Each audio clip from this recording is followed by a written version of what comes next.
Hello everyone, good morning to all. In today's video, we will study topic about how were states to be formed on behalf of our history chapter 12 India after independence.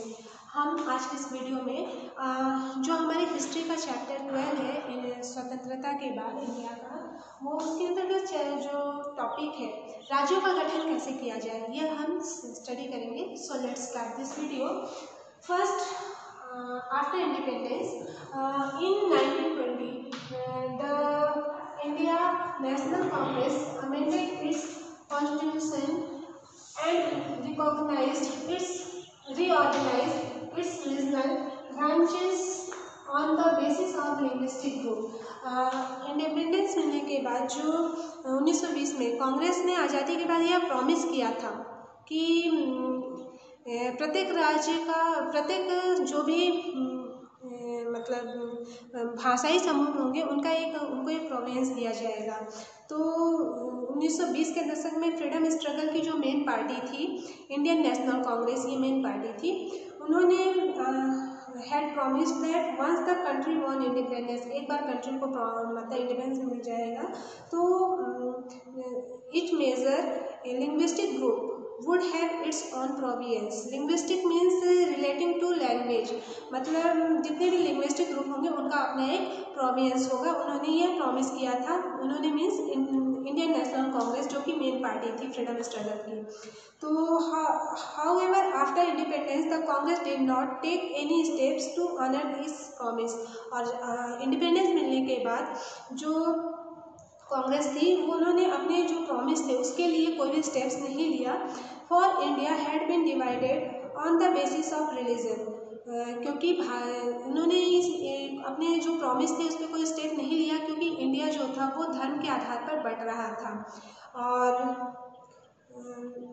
Despite the wishes and efforts of Mahatma Gandhi freedom had come not to one nation but two. और महात्मा गांधी जी थे, उन्होंने क्योंकि महात्मा गांधी जी उनके जो भी विशेष थे, जो भी एफर्ट्स महात्मा गांधी लगा रहे थे उसके बावजूद जो फ्रीडम था वो एक राष्ट्र को नहीं मिल रहा था बल्कि फ्रीडम मिलने के बाद वो एक राष्ट्र की जगह दो राष्ट्र में बट रहा था. इसलिए उन्होंने कोई स्टेप नहीं लिया.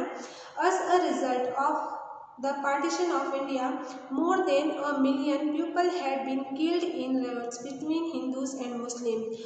और इस विभाजन के फलस्वरूप जो विभाजन हो रहा था उसका रिजल्ट यह था कि हिंदू और मुस्लिम के बीच बहुत भीषण दंगे हो रहे थे और लगभग 1 मिलियन पीपल से भी जो 10 लाख से भी ज़्यादा लोग मारे जा रहे थे वो जो दंगे हो रहे थे. और ये एक चिंता की विषय थी. Could the country afford further division on the basis of language. और ये ऐसे में यह चिंता स्वाभाविक थी, एक चिंता का विषय था कि क्या हमारा देश भाषा के आधार पर इस तरीके के जो डिवीज़न हो रहा था बेसिक ऑफ लैंग्वेज उसको झेल सकता था. तो both minister Nehru, both Prime Minister Nehru and Deputy Prime Minister Vallabh Bhai Patel were against the creation of linguistic state. Both are Prime Minister Jawaharlal Nehru and Deputy Prime Minister Vallabh Bhai Patel, ये दोनों जो थे ये linguistic state के creation के बिल्कुल against थे, वो इसके बिल्कुल खिलाफ थे. After the partition Nehru said, partition के बाद नेहरू ने कहा कि tendencies had come to the fore. To check them, the nation had to be strong and united, or as Patel put it. और नेहरू ने कहा कि उपद्रवकारी प्रवृत्तियां जो हैं वो सिर उठा रही हैं और जिन पर अंकुश लगाने के लिए the nation had to be strong and united. जो उपद्रवकारी प्रवृत्तियां हैं ये सिर उठा रही हैं तो इसलिए राष्ट्र को शक्तिशाली और एकजुट होना चाहिए. वरना जैसा कि पटेल ने कहा था, तो पटेल ने क्या कहा था आपकी बुक में आगे दिया है. The first and last need of India at the present moment is that it should be made a nation. Everything which helps the growth of nationalism has to go forward and everything which throw obstacle in its way has to be rejected. We have applied this test to linguistic provinces also, and by this test in our opinion can not be supported. Means इस समय भारत की पहली और आखिरी ज़रूरत है कि उसे एक राष्ट्र बनाया जाए। नेशनलिज्म को ग्रो करने के लिए हर चीज़ को आगे बढ़ाना चाहिए और उसके रास्ते में रुकावट डालने वाली हर वो चीज़, जो भी चीज़ आती है उसको रिजेक्ट कर दिया जाना चाहिए। ये पटेल के थॉट्स थे। और हमने यह कसौटी have applied this test of linguistic provinces, मतलब हमने ये जो कसौटी है भाषाई प्रांतों के सवाल पर भी अपनाई है और इस कसौटी के हिसाब से हमारी राय में इस मांग का समर्थन नहीं दिया जा सकता है। तो next topic that the Congress leaders would now go back on their promise created great disappointment। क्योंकि कांग्रेस लीडर्स जो थे वो अपने प्रॉमिस से पीछे हट रहे थे, इसलिए हर जगह असंतोष जो था वो पैदा हो रहा था, क्योंकि उन्होंने शुरू में प्रॉमिस किया था और वो अपने प्रॉमिस से पीछे हट रहे थे। तो इस वजह से पूरे देश में असंतोष हो रहा था, फैल रहा था, लोगों के बीच दंगे भड़क रहे थे। The Kannada speakers, Malayalam speakers, the Marathi speakers had all looked forward to having their own state। जितने भी कन्नड़ स्पीकर्स थे, मलयालम स्पीकर्स थे और मराठी स्पीकर्स थे, ये सभी अपने अपने राज्यों के इंतज़ार में थे, अपना एक सेपरेट राज्य चाहते थे सारे जो स्पीकर्स थे।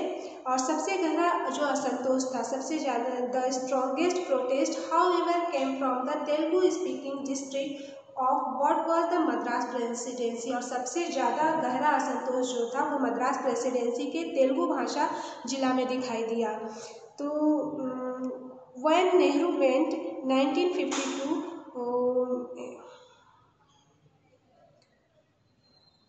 when Nehru went to campaign there during the general election of 1952, he was met the black flags and slogan demanding we want Andhra। और जब जो नेहरू थे 1952 में एक कैंपेन में, चुनाव प्रचार के लिए, वो 1952 में एक जनरल इलेक्शन थी, उसके कैंपेन में वो जा रहे थे, तो वहाँ लोगों ने उन्हें काले झंडे दिखाए और स्लोगन्स खूब नारे लगाए। स्लोगन से उनको कहा कि वी वांट आंध्रा, हमको आंध्रा चाहिए, उन्होंने डिमांड किया अपने स्लोगन के थ्रू।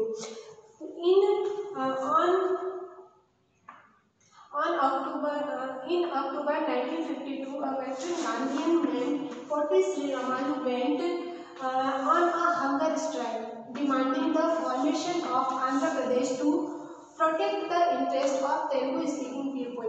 और उसी समय अक्टूबर में उसी साल जो एक वेटरन गांधीयन, जिनका नाम था वयोवृद्ध, जो थोड़े वृद्ध व्यक्ति थे, जिनका नाम था पोटी श्रीरामालू, उन्होंने तेलुगु स्पीकर के हितों की रक्षा के लिए, उन्होंने आंध्र स्टेट के गठन का मांग करने के लिए उन्होंने भूख हड़ताल किया हुआ था और भूख हड़ताल पे वो बैठ गए थे।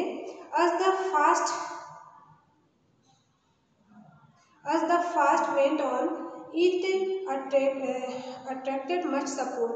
और उनके जैसे जैसे उनका ये अनशन आगे बढ़ा, पोटी श्री रामालू का, लोग उनके बहुत ज़्यादा सपोर्ट में आने लगे, बहुत ज़्यादा उनको सपोर्ट करने लगे। हड़ताल and bandhs were observed in many towns. और जगह जगह लोग हड़ताल करने लगे और जुलूस निकालने लगे।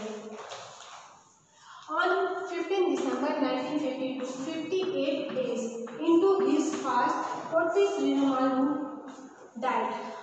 His death led to violence all over the states and central government was forced to give in to the demand। और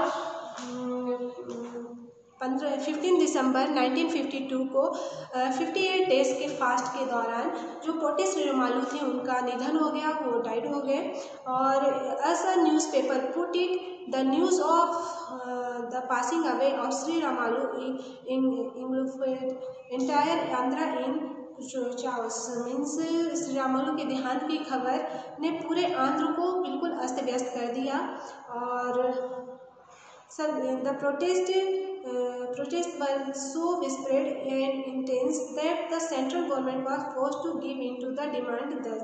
और लोगों में इतना ज़्यादा विरोध था, इतना व्यापक ये विरोध हो गया उनके मरने के बाद कि सेंट्रल गवर्नमेंट को आखिरकार उनकी जो हड़ताल था जिस वजह से उस डिमांड को मानना पड़ा।